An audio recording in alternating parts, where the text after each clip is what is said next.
Alright, today we're going to do a scratch repair using RustOleum scratch and chip repair. Shake it up as good as you can. Already clean the areas down with a cleaning agent. Remove the plastic. It's like a pen type applicator. So we'll get the pen started.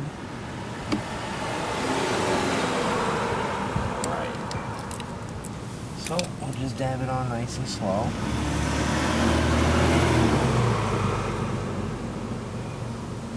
It says this is the closest match to my car, and it's really not.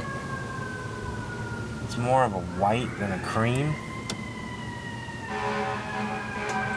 But I suppose when it dries it'll be a little bit darker, hopefully. And it is a lot nicer than looking at black. Or a black scratch for that matter.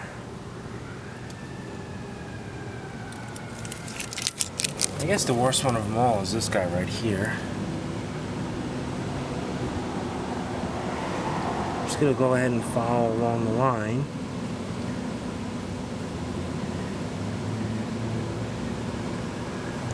And I guess my plan is, once this is all dry, I'll come down and wet sand it so I get it as smooth as the base as possible, and then we'll buff it out, we'll compound it, buff it out, and wet sand it, and we'll see.